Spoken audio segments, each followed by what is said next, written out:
Thank you for tuning in. Welcome to a very special West Coast, Best Coast crew episode featuring our Buckles, Bryan, Will of Primary Tenant Pod, Cam of Average Joe Sports Network, Avery of PWHL Source, and a special guest appearance by Ava, 365 Hockey Girl. Gloves off, Seattle! Well, hello, and welcome to another episode of Gloves Off, Seattle. Gloves off Seattle? Gloves off Seattle? We have a few guests or a few friends or frenemies tonight. Let's hear it from Primary Tenant. Hi, I'm Will from Primary Tenant Pod. No Joy today, sadly, just me, but I'm gonna give our jingle our best go. Primary Tenant Pod. There we go. Yay! Hello, everyone. So good to see you. Yay! And then Cam, I'm going to throw it to you. Give us your little intro. Tell us who you are. I don't have an intro. I don't do a podcast, but I am Cam from Average Joe Sports Network. The biggest fan of Vancouver women's and men's hockey in the Southern United States. That's me. Amen. Amen. Okay, Avery, let's hear it. Hi, I'm Avery from PWHL Source. I'm an independent news outlet. I also do analysis on both TikTok and YouTube. And really, honestly, between Bryan and Avery, I think they keep us in line with all the stats and official whatever. And I feel like Avery, honestly, I get most of my hockey news from you. Let's be honest, like that's where it's coming from. I'm like, oh, did I get it? I got it from Avery. So, Sir. well, we wanted to come together after this game tonight. So we just finished up watching the Vancouver-Seattle game, Takeover tour game in Denver. Some of us are a little more sad than others about this game, but I want to talk about it. I want to break it down. Let's hear first from, I want to hear from our Vancouver friends. Where did you guys watch the game? Shall I go first? Yeah, you start. Okay, so I was watching it at a watch party in East Van at a East Van Brewing Company and upstairs at kind of this associated bar called The Glitch, which was really, really fun. There was a big watch party, a lot of people from our Vancouver server, our Discord server. So a really kind person organized that. And yeah, it was so many people there. It was basically packed. Everyone was wearing their Vancouver jerseys, and it was a great big screen, big table right in front. So that was where I was watching from. Love it. That's awesome. Okay. Next. Oh yeah, go ahead, Cam. We'll go to you next. Okay. I was watching in my dorm room. Watching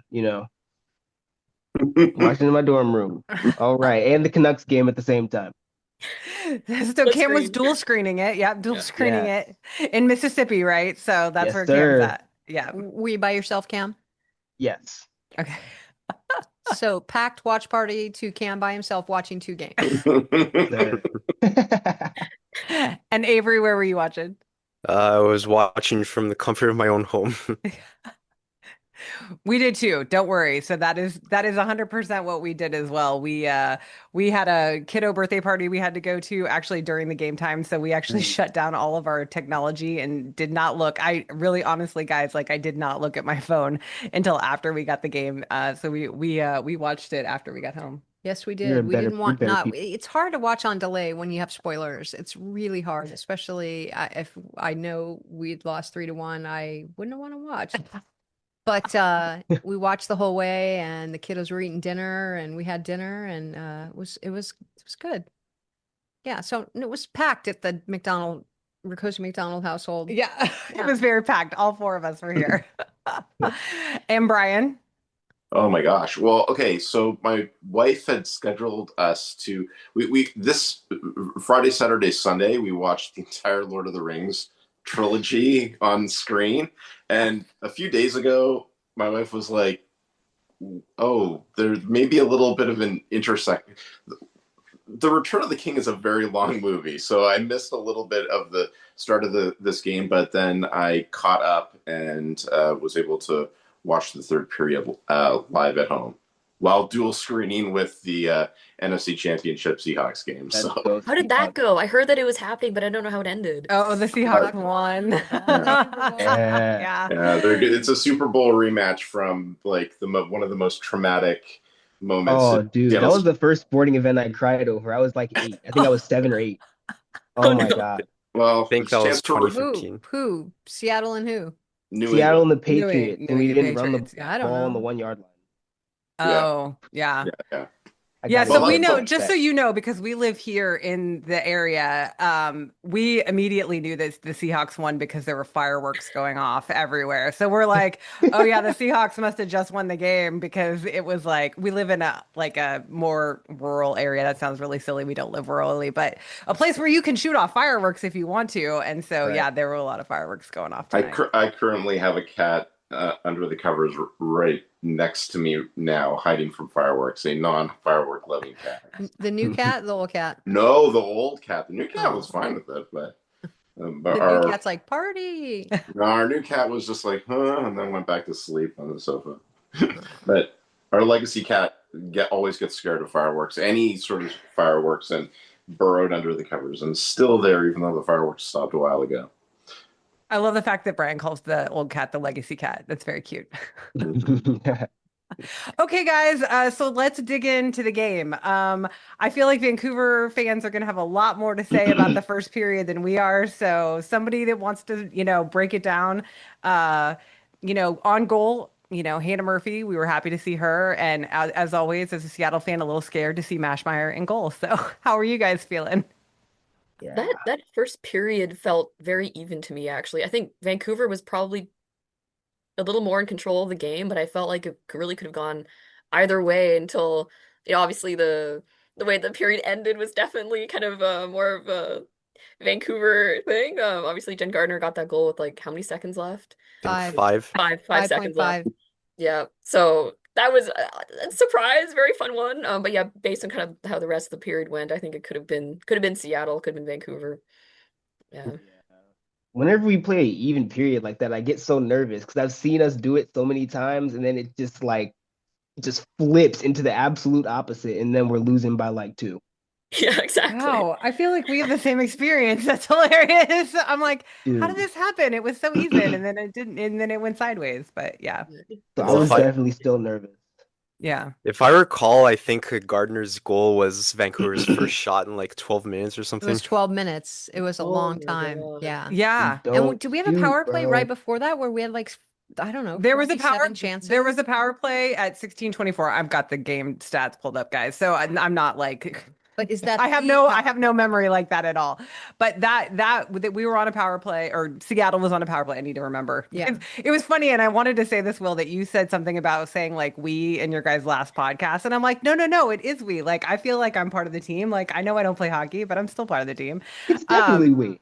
Yeah, We. absolutely. Well, and that's why I have to remember because when we're talking in this circle, it's not we. It's different it's for each Seattle. of us. I But will say, anyway, yes, there was a power play. yeah, and there was a little bit of like sense of deja vu because we had that late first period goal in that when we got routed by Minnesota, and it just sort of felt like, oh no, not again, right? Like, is this going to go the same way? But I felt that the second period also was fair, like even before the Eldridge goal was fairly even, and Torrent bounced back pretty well. So maybe we don't have that problem of like caving under pressure, giving up a late penalty, a late period goal anymore. But It's definitely not the way that we wanted to go into. I mean, that Seattle wanted to go into, the intermission. It would have been better, obviously, had we, been still at 0-0, but that's not the way it went. But I will say, this was a really high shots on goal game. I don't know if anybody has anything to say about that, but I think for for us and for you guys too, the goalies were really the story because I think that they, had Mashmeyer not been on her game in goal, we probably would have won this game. As many shots, as many good looks as we had, but she was, all over the place, and I can definitely give credit where credit is due for that. She did an excellent job of blocking. Oh yeah. When it comes to how little we Vancouver shoots, um, having a good performance in net is literally everything. So that's why whenever we do win, we beat teams 3-1, 3-2, 2-1. We need to have a good goalie performance. So, Yeah. I mean, that's just the name of the game for us, right? I know, like, at the watch party, someone next to me mentioned that there was some sort of stat on screen that said, like, Vancouver has won one of the two games in which they've outshot their opponent, which means that Vancouver's only outshot their opponent twice over the season so far. And actually, for most of the game, it kind of looked like we were out shooting Seattle for quite a bit of it, and then at the end, Seattle was putting those shots on, and Seattle ended up out shooting Vancouver like 34-31. So it's still pretty even in the end, but Vancouver still got outshot. So Vancouver doesn't shoot a lot of the time. They don't shoot. It confuses me. Well, I But mean, 30 unless there are plus nurses 30 out there. plus shots on goal for both sides. Like yeah, that's a big game, like for the PWHL. Like that's it a is. lot of shots. So That It was was Avery, refreshing really, to see. it was just say really it again. entertaining. Yeah, it was very entertaining. Oh, Oh, we Ava's got here. 365 Hockey Girl popping in the middle of the podcast. I love it. Ava! Ava! Hey! Oh, I'm just in my hotel room right now. I just wanted to pop in. I hope I'm not interrupting anything. But I had No. one specific thing I wanted to ask everybody here about because I was like, I'm not sure if I'm crazy. So the goal at the beginning, We were just talking about first period, so this is great. Bring it. okay, Ava was at the game for anyone. Yeah, just Ava tuning was in. in Yes. Denver, just so everybody knows. Yeah. Well, anyways, there was that one where like I think it was Vanishova. I'll send you guys the replay, but basically the puck went post to post, oh yeah. and then they ran into the goal. The goal came undone. Eventually, the puck did cross the line, but when I was watching it and when I rewatched it, it sounded like the whistle came late. So when I was sitting there watching it, I was like, I feel like this is going to be a goal. But then the call on the ice was no goal, and then they reviewed it and it was still no goal. And I was like, am I crazy? Like, is there a rule that I don't know that's making this not be a goal? Well, it didn't cross the goal line. When it trickled across, it didn't cross the goal line. But I was thinking that they were talking about like even if the net got knocked off the moorings, like if the puck was going into it anyway, that they were going to call it a goal. And I thought that's what they were viewing, and I'm like, that's very different. Well, So the first time it didn't go across the goal line, but the Right. second time for sure it went across. but the net was off the moorings, and so whenever the net goes off the moorings, it's no goal. At least that's No, how I no, no, That, no. That's not there are true. actually, yeah. I know at least in the WHL, probably the case in other leagues as well. If the net can come off the moorings, but if the puck is kind of traveling it's already on its way in, then they can call that a good goal. And it's like happened before, at least in the WHL. So Brian, do you want to? And in the NHL. Yeah, it's happened in the NHL. What was the? I forget the situation last year. Who took that late shot? Emma Malte. Yeah, Emma Malte took like a late shot on the goalie, and it was like a couple weeks earlier. An NHL player had scored with the net off, because you can do it. But it has to. I don't know the exact rules, but it definitely can happen. It has to be like in the run of play. There can't be like a change of possession, something like that. But yeah, no, it definitely. You can score with the net off its moorings, and I think it led Emma Malte to taking a really late shot with the net off its moorings that cost a bit of It was in rivalry series. yeah. Yes. So do yes. you think that's what they were reviewing? If the puck went in with the net off the moorings? Well, it definitely did, and they still said no goal. So Right. No, I mean, we Not saw that. Like we saw the puck was definitely across the goal line. We watched it replay because we were watching broadcast and not live like you were. So we watched it a bunch of times, and the puck was definitely across the goal line, but after was it Emily Brown that knocked it Emily off? Brown Yeah, knocked the Emily net Brown that knocked the net off. I mean, well, she got knocked She got in. pushed. Yeah, into she the got net, pushed into and the net. Then the net was dislodged. But We just assumed because the net was dislodged that was the reason why it didn't score. It didn't count. Didn't It count. may have to do with like who knocks the net off. Mhm. I mean, I think in the case in the rivalry series, I think that or not the rivalry series, in the case of the NHL goal last year with the net off its moorings, I think the goalie knocked it off.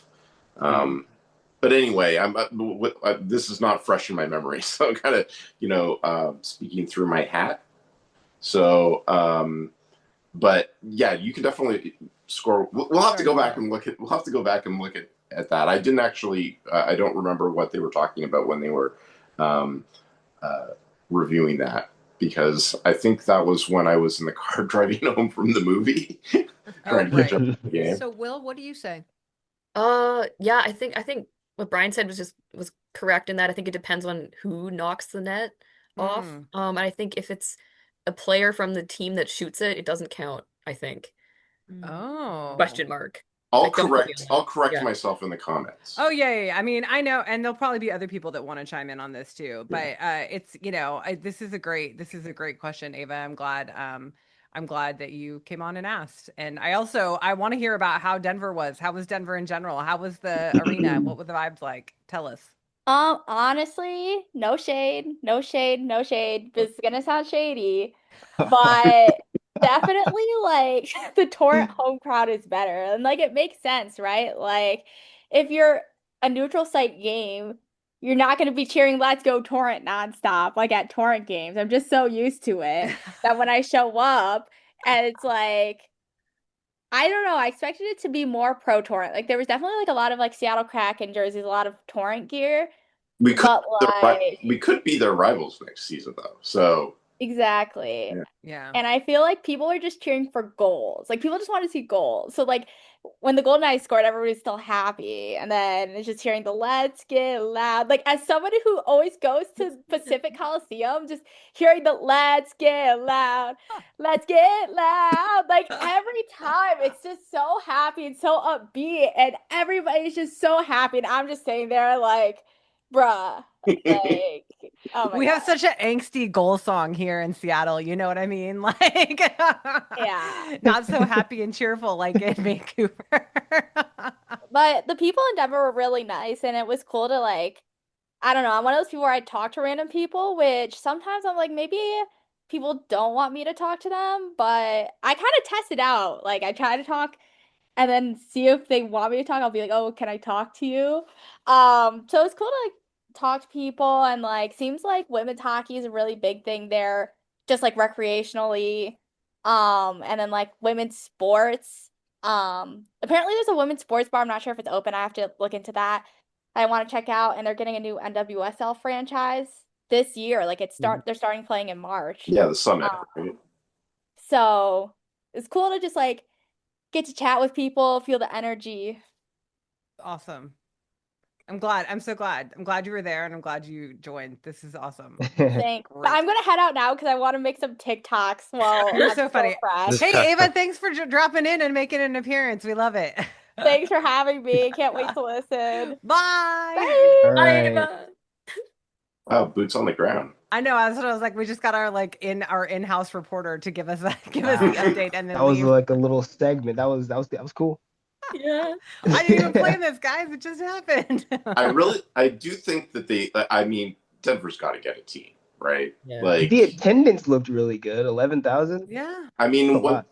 especially considering they had the AFC Championship game in Denver Yeah. at the same time. Like, not only are people going to that game in person for sure, but also, people are going to. I mean, it's the biggest football game of the year. I know that when Seattle had our Takeover tour game, like earlier last year, there was talk about it being programmed against football and that impacting attendance as well. But I think like 10K. I know in the Goldeneyes post game. One of the player, Izzy Daniel, mentioned being really impressed with the turnout, especially considering that the football game was going on at the same time. And I agree with her totally. Like, that's super impressive. Yeah, I think Denver has the market. I don't know what do our Vancouver friends think about Denver being a market? Well, Denver will be there's been like leaks in like various sort of circles right now that people are definitely saying that 4 teams will be oh my God, Joy's here. Joy, say hi. Yay! I love the fact this is so chaotic tonight. This is amazing. Hi. Hi, Joy. What's up? What's up? Have fun with the rest of your discussion. Bye. Let's go Goldeneyes. Yeah, all right. Good game. Good game. Right. Thanks, Joy. Bye. I love it. Joy's heading home now to the cold and Okay, dark again. I have to hear this because I feel like there's some insider information that you guys tend to get, like the story about how you knew the name before the name came out. Okay, I'm bated breath. Tell us, Will, what do you know? In this case, it's more like we know someone who got insider information and decided to share it. But she's basically like, I know someone who's like an insider. So this is very, like secondhand, third hand. But apparently 4 teams are basically a lock. There's going to be a 4-team expansion this year. I'm so sad. Yeah, I'm so happy and I'm sad. I'm happy and I'm sad. We're gonna lose half our team. And Bro, if I lose Sarah Nurse after getting her for 3 games, bro, I'm gonna have a problem with somebody. So let me, okay, Oh so my God. here's the thing I want to talk about. And Avery, like, I feel like you're gonna have stuff to say about this too, because you're very knowledgeable in this. So like, I didn't realize it in the expansion draft last year that it was only those that were under contract that were eligible to be drafted. So like that was news to me even after the fact. And then I was like, okay, wait. So like some of our players that only signed 1 year contracts, like I feel like that was maybe a breadth of knowledge, some foresight into the fact that there is a possibility of more expansion, knowing that we were going into a potential another expansion year. So they're like, let's just take a 1 year. So how many, what I don't know, and I'm would love one of you guys to tell me, did Nurse sign a multi-year contract? No. Okay. So there you go. She won't be eligible. So like that, She won't have to be protected. yeah, she won't have to be She can protected. sign somewhere else, Right, but she'll be a she free won't- agent. Can't be Ooh, stolen. don't say that. Ooh, don't say that.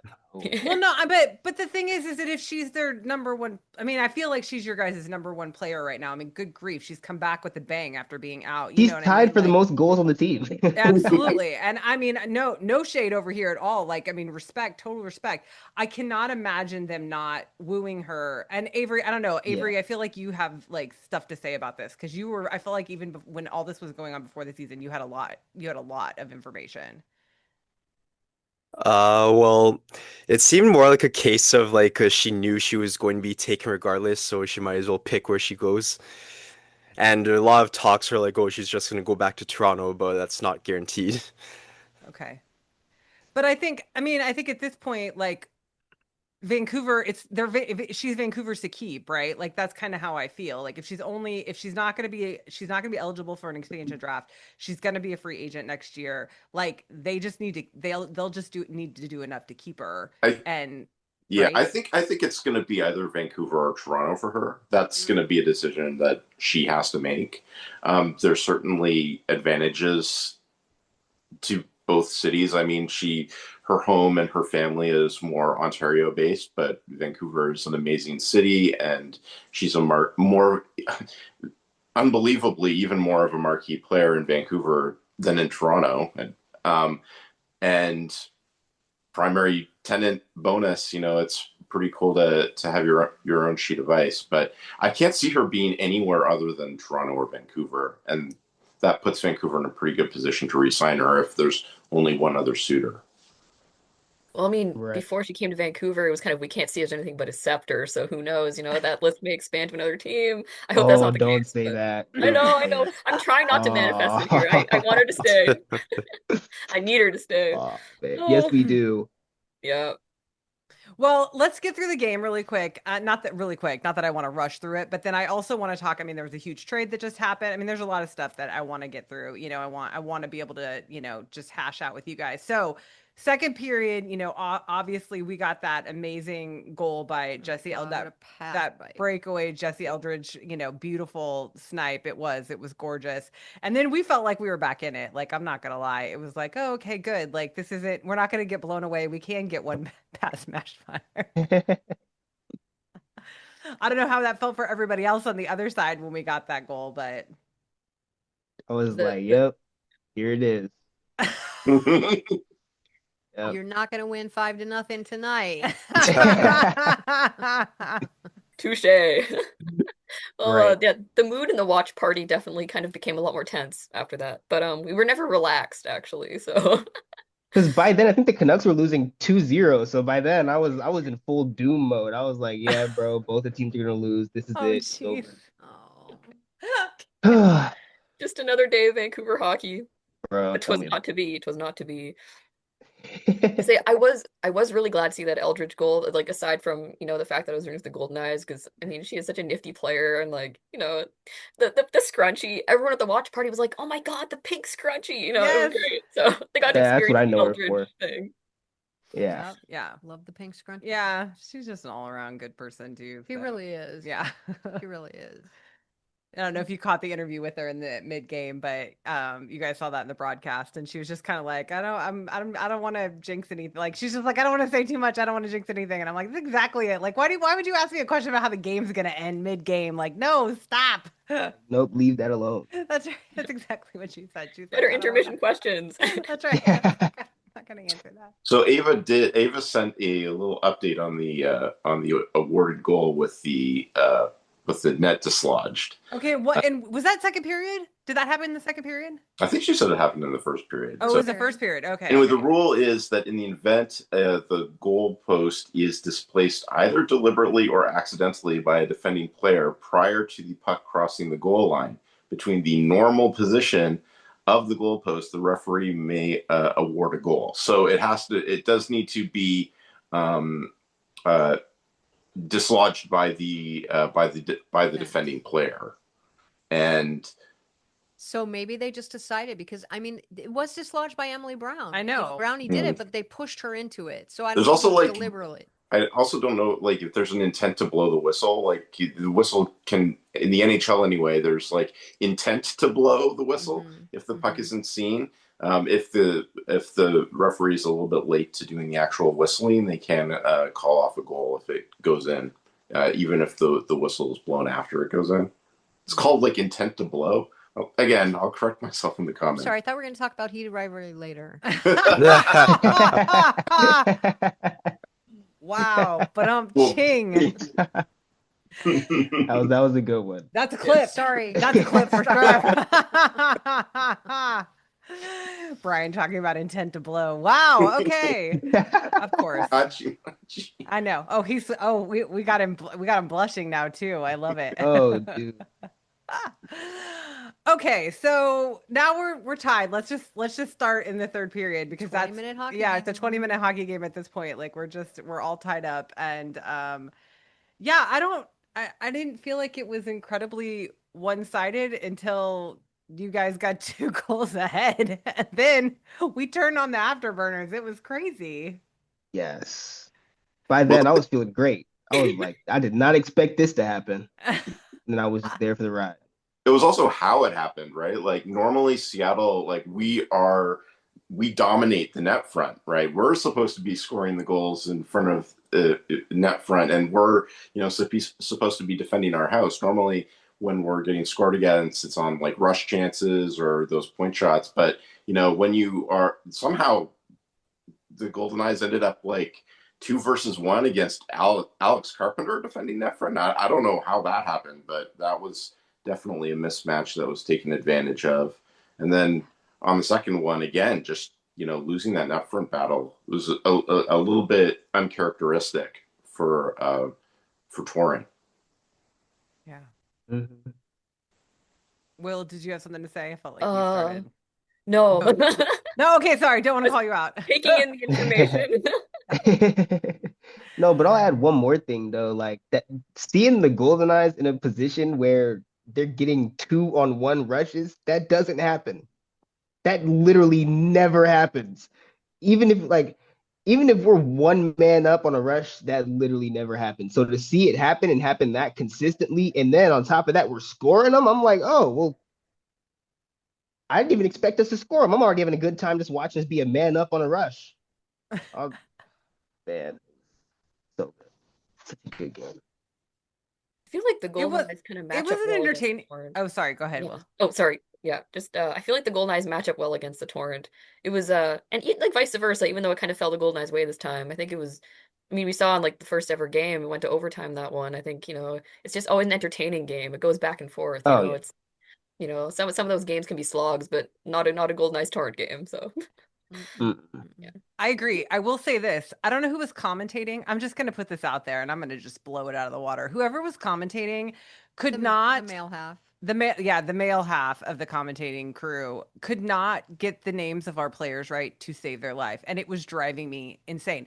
At one point, it was like, oh, somebody fell. And I'm like, yeah, it's Daniel Serdachny. Like, I could see that from like my TV. Like, come on. You never want to say somebody or say I- number or whatever. You never want to say that. Thank you. And misnaming players. Like he called Yeah. Schroeder Snyder or something. I'm like, Oh, you what? never. That's embarrassing. I think Yes. That it is was that it is was really embarrassing. James. Yeah, it was James Sobalski who Yeah. does like the Vancouver commentary normally. Uh, So I guess he knows the Goldeneyes players, doesn't know the torrent ones, but like you have to prepare. You have to, that's you part gotta of get your ready. Yeah. job. Yeah. Yeah. It was nuts. I was Yeah. like, okay, what is going on here? I Um, I go was ahead, also Bryan. interested in like seeing how the players reacted to playing at altitude because like in the pregame Zoom availability we had with the Torrent players, I asked Kayla Barnes about that, and she said it was like definitely a real thing when she had played the Takeover Tour game last year when she was with the Montreal, and I know they got in a little bit earlier. I think this time. Yeah, 2 days. Yeah, coach. I think both teams got in 2 days prior to the game. So Yeah, I didn't notice it too much. I think at the end of the second period, the Torrent seemed a little gassed, but I didn't know if that was game situation or or altitude. But that was also a little uncharacteristic for them to see them tire like that. Normally they've got motors that last all game, and I was like, whoa, like Jesse Eldridge is really looking for breath at the end of the second. yeah. Yeah. Anybody else have anything to say about the game? Yeah, one last thing. Hannah Murphy. She's my favorite Torrent player, and I love seeing her play, but I just hated seeing how like she how she handled this game. Like Hmm. I just wish she did so much better. I wish she did so much better. And then seeing her like when she like looked like she got hurt towards the end of the game, I was like, oh man, like that sucks. You want to win, you want to see your team win, but you never want to see another player you like get hurt in a loss.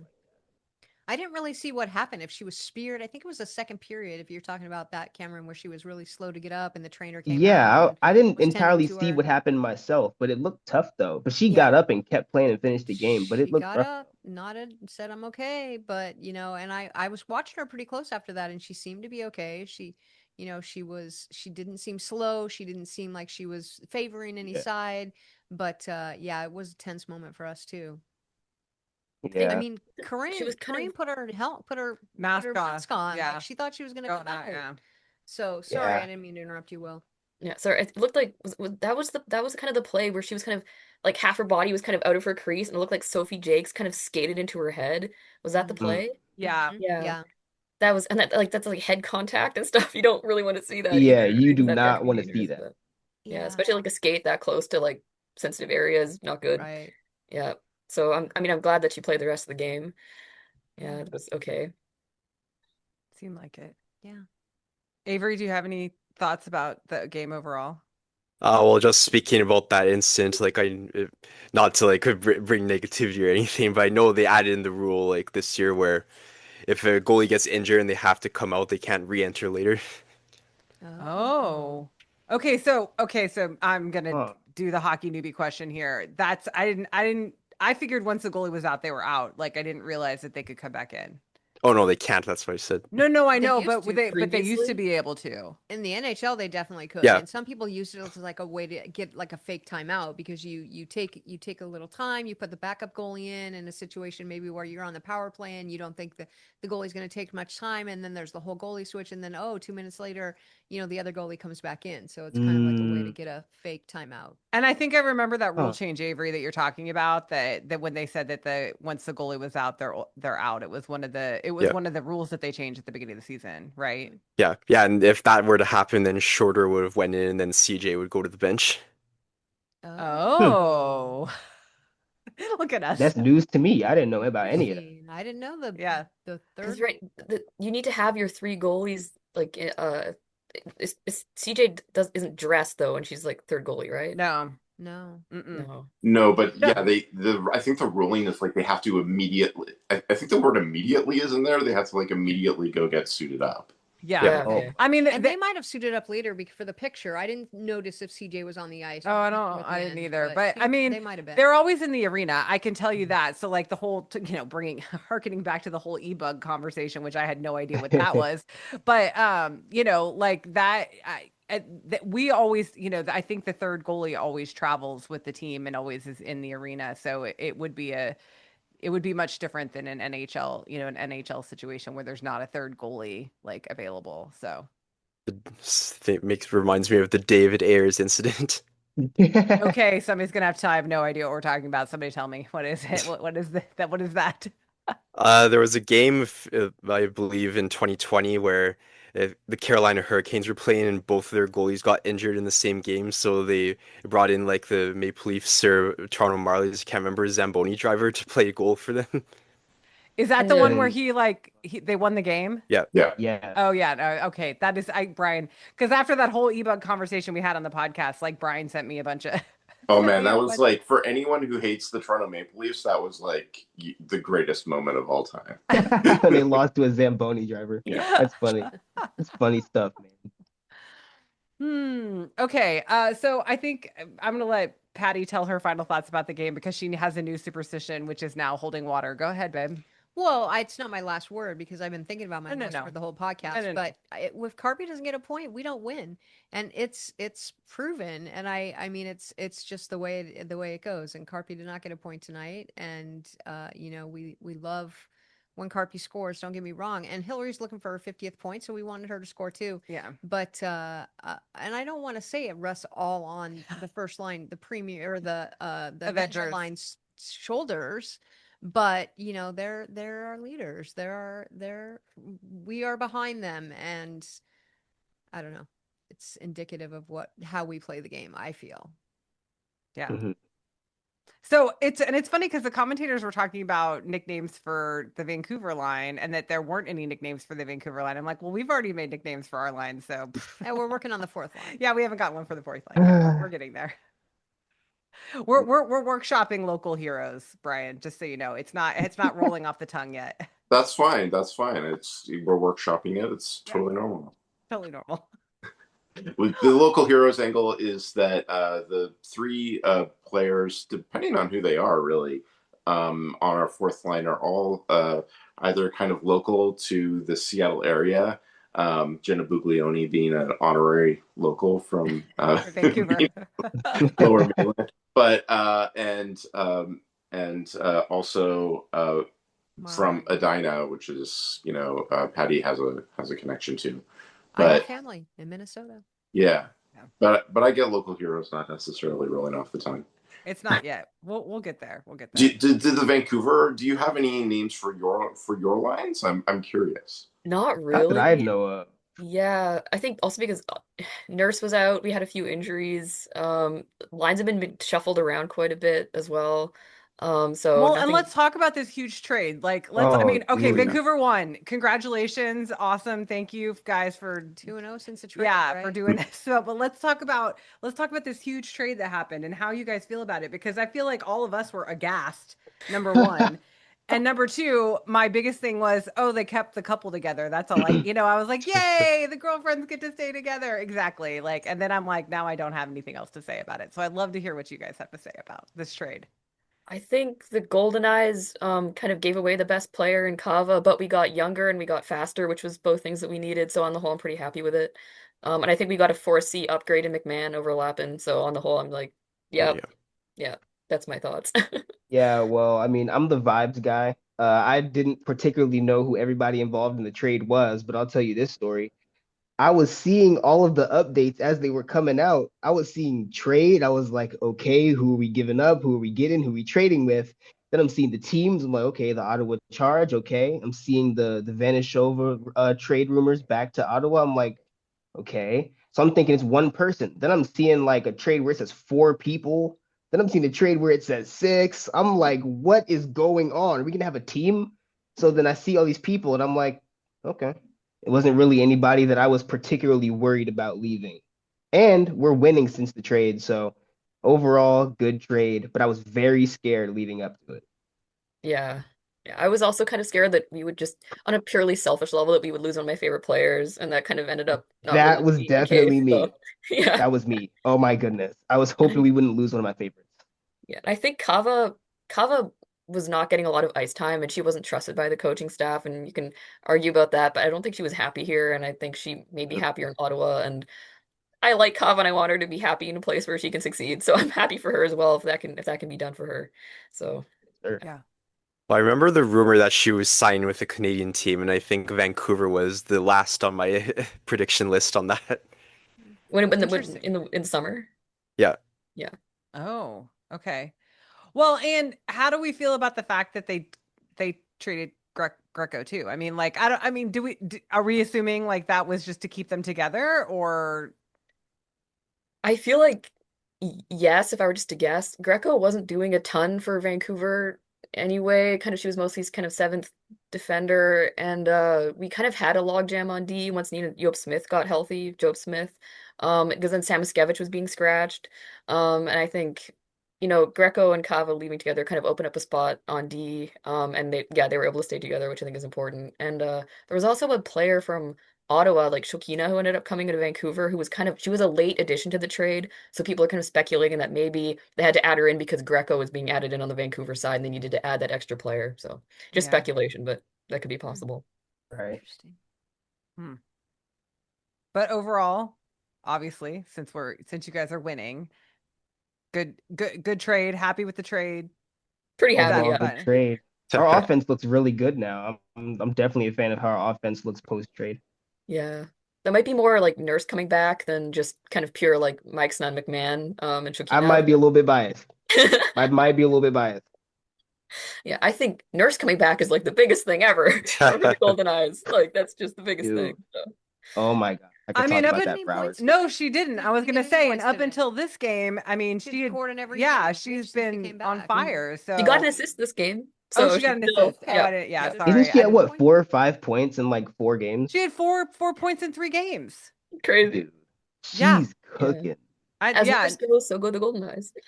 yeah. Yeah. It's Yeah. amazing. It's amazing. I'm thrilled So- to have her back. Yeah. Yeah, I mean, Amazing. and it's great to see. I mean, it's great to see, everybody be healthy. Like it's sad to see people out, and there's the bad F word team that we don't like that much. Like, I know that Dom Petrie is out for the rest of the season. I mean, it's sad to see somebody that has to be out, just for an injury. Like that sucks, and it's just, it's part of life, unfortunately. So, Yeah. and how are we feeling about Seattle now, Bryan? Oh Lord. It seems like we've so one of the things that coach has been talking about, and that I think we've seen in the two most recent games, including the not excluding the Denver game, but like including the loss to Boston, is like a really more connected team, generating a lot of chances, moving through the neutral zone effectively, finishing effectively, at least on offense, generating a lot of chances. And I think that was still true in this game, which is good. But then this losing those net front battles on the goals is tough. Like that's not something. Again, that's not something that I really expected, because that's been a strength of the team. So it's like, you make progress in one area and then you're kind of losing it in another, or at least getting unlucky in that other area. It is a little bit frustrating, but I am heartened that, like the shot counts were high. They were able to move the puck effectively into the offensive zone and turn those into scoring chances and forced Mashmeyer to be good. Obviously it would have been like a lot better if we'd scored more goals, but like that offensive potency is still there, even if the goals aren't necessarily going in. I could talk about this forever, but like I do think some of the chances, like I would like to see more rush chances. Like anyway. This is a larger topic, but yeah, overall, a little bit disappointed in giving up those net front goals, but still, like yes, like the progress is being made offensively, so that's good. Okay, babe, what are your thoughts on Seattle right now? Like you said, even to the loss to the Boston, I feel like we're playing better, we're communicating better. There were a couple lapses in communication tonight that were a little disconcerting to me, because it felt like a little step backwards. But I feel on the whole like we're on, I don't know, the precipice of really just turning the corner and becoming, just a really hard team to beat, which I'm there for that. It's awesome. Well, and I mean, you know, I know nothing about hockey, but I'm gonna go with True. I'm gonna go with my wife, and that, you know, if Carpy doesn't get a point, then we can't win. No pressure, Carpy. No pressure at all. No. It's funny because I do realize every day, like I see more and more when I watch the games than I ever used to, and I'm like, oh, this and that, and like, oh yeah, we're missing connections, and I'm like, wow, I'm actually like seeing this. This is crazy. So, I'm excited. It is, you know, I think it's hard being the expansion teams. I mean, like we can all talk about this. Like it's hard being the expansion teams, especially because we came into the season and everybody was like, oh, number 1 and 2, like who's going to be, you know, like blah, blah, blah. And then, you know, neither team has really performed. I mean, you guys are on the up right now. Like, don't hear me wrong. Like, I'm not saying, but like it's taken half a season, you know, really to get, you know, for you guys to get the team moving. And whether that's because Nurse was out or not, or whatever the case might be, you know, I feel like we're kind of the same way. Like, we're still trying to find our chemistry and trying to get, and we actually, I think we talked about this at the beginning of the season too. We had this conversation with a bunch of people in this room specifically, is that it was going to be who could make the chemistry happen the quickest, right? Like who could get that Right. together. So, I'm excited. I'm excited about the rest of the season. So I don't know why. Up until last week, I was thinking this was the last game before the Olympic break. It's not, guys. The entire league is playing on Wednesday night. Literally, the entire league is playing on Oh, Wednesday wow. night. Who are you gonna watch? 3 of the games all at once. Yeah, it's like, who are you gonna watch on Wow, that's Wednesday night? a lot. Reminds me of the WNBA scheduling, having the whole league play on one day Yeah. and mostly at the same time. Yes, and that is exactly what's happening on Wednesday night, and it is everyone's last game before the Olympic break. So I apologize. I don't know. Oh no, you guys are playing the Frost. I do know who Yep. you're playing because the commentator talked about it. So you guys are you Oh. guys Yeah, he playing? was wrong and said that we were playing the Frost. Yeah, it's in Minnesota, isn't It's it? in Minnesota. Yeah, Oh, okay. boo. Well, Godspeed. yes, I know. Well, thinking about everybody that's there. And then we play Ottawa. That's who we play Okay. on Wednesday. Oh, Yeah. Ottawa! What? I'm sorry, what? You know, we root for you if we're Yeah, that's right. We root for you guys. Actually, that's not 100% true. I'm not gonna lie. That's not 100% true for Megan. Okay. I root for you if we're not playing you. Bro, see, that's what I tell people. But people like Ava, they ruin it for me because she'll just go on the internet and just say that we suck whenever we lose and we didn't play you guys.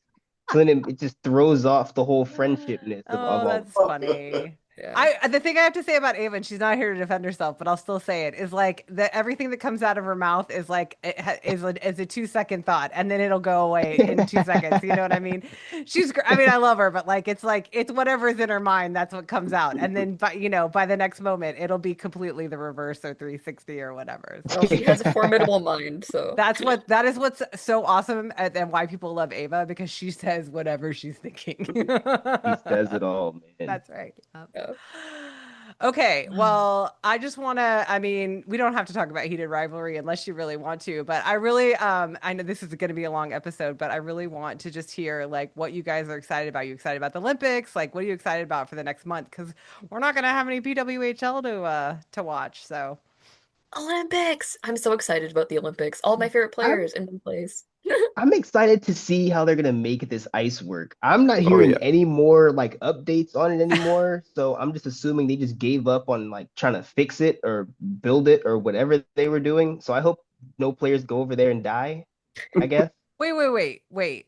I mean, I heard there was a potential it wasn't going to be ready, but like, what else? What's going on? Die? How would they die? The ice quality isn't good. Like it's Oh. Well, like the apparently- facilities aren't great.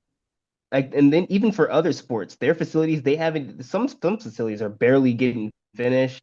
It seems like a whole nightmare over there. I don't know what they're doing.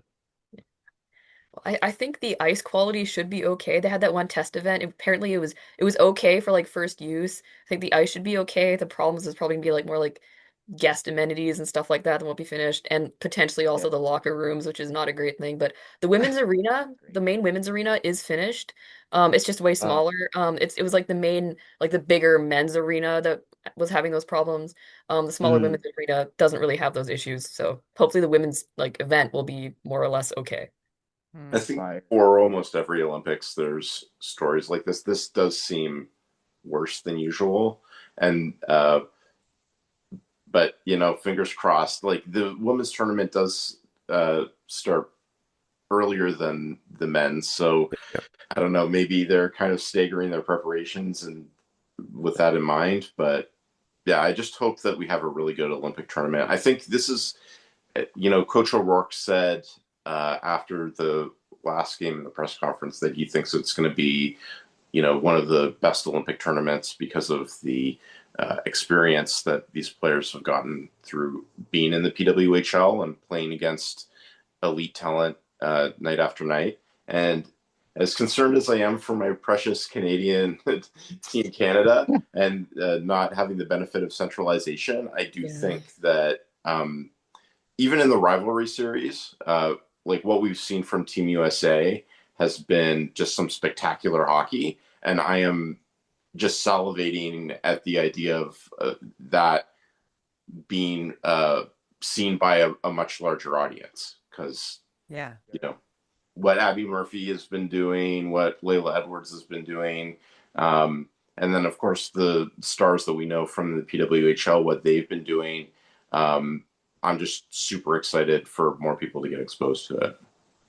There may be some viral moments. So. Oh yeah. Hoping for some of those. We're gonna witness some truly best on best hockey. I'm here for it. The youth for Team USA is awesome, and it's gonna be a good opportunity for me to learn a lot more players. I use stuff like this to learn players since I haven't been watching women's hockey all that long. So like all the other countries, I'm gonna see who's playing well, who's doing things that I like. I'll notice who they are, see where they play, and I'll also start following them. And also, we've seen what Sarah Nurse coming back has done for the Goldeneyes. So I'm curious to see what Sarah Nurse coming back does for Team Canada. Yeah, don't get your hopes up. But okay, wait. So I have to ask the question. Wait, I have to ask the question. Who is everyone rooting for? Because I feel like I know the answer, but maybe somebody's going to surprise me. I want to start with Avery. Who are you rooting for? Well, I'm from Canada, so Canada. I figured. I thought I would ask you to see if you were going to surprise me, babe. Who are you rooting for? I'm rooting for the United States, and seriously anymore. I'm apologetic about it. I am almost apologetic about it, and I want to say that I'm rooting for them in the Olympics, and I'm rooting for them just to be a better country. Okay, I'm also rooting for Team USA. It's the only time I ever become patriotic about this country ever.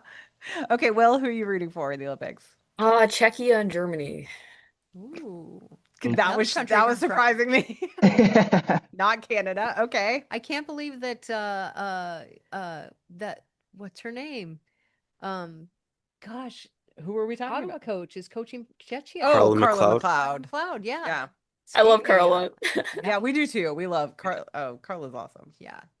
It's amazing. I'm going to have to, well, I guess, Cameron, who are you cheering for? Yeah, I was like, Cameron, who are you cheering for? I'm cheering for the US, but I hope the Goldeneyes players that are all over the place do well because we had a player on Germany, player for Czechia, a lot for Canada. So hoping to see them do well, Finland. carry the momentum back to the season. Yeah. And I want to shout out. I'm a Canada fan for sure. Being from there and being a Canadian, but I also have a very soft spot. Japan is my Group B team, so I follow them very closely as well. I've been noticing Akane Shiga's quietly been putting together a pretty awesome season in the SDHL. So I've got the pre-tournament results for Japan have also been kind of a little promising. So I hope they make a splash in Group B. I think it's good. I just think it's going to be amazing. I think what you said, I don't know if it was Cam. I think it was you that said it, Cam, that it's going to be an amazing, because we have all of these women who are now playing at this elite level.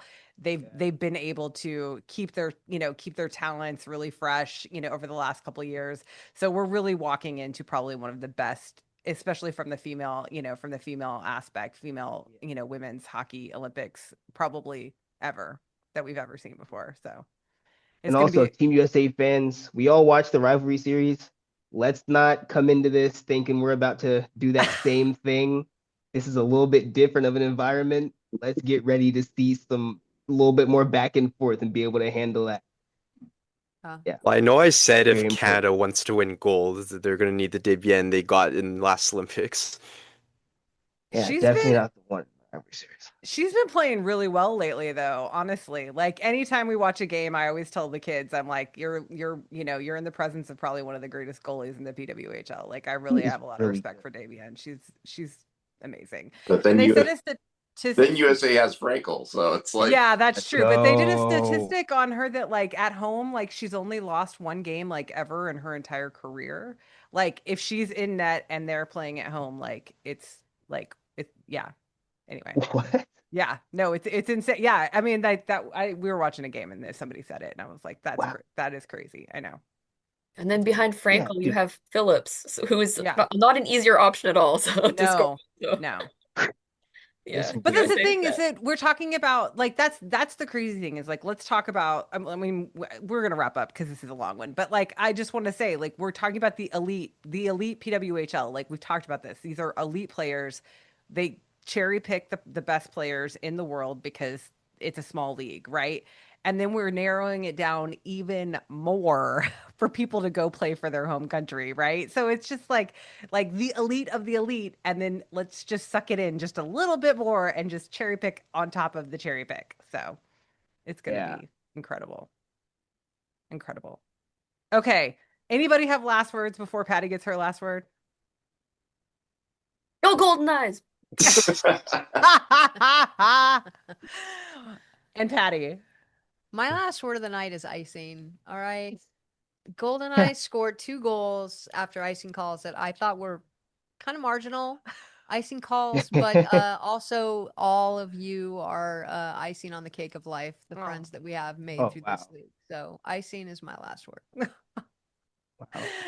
And we said it was going to turn into a love fest because we all really love each other and we do chirp at each other but at the end of the day it's really all fun and games so looking forward to this mega Wednesday. I don't know, we need to come up with a name for it like this crazy Wednesday of all the teams playing and then a month of Olympics so we get to all go in different directions so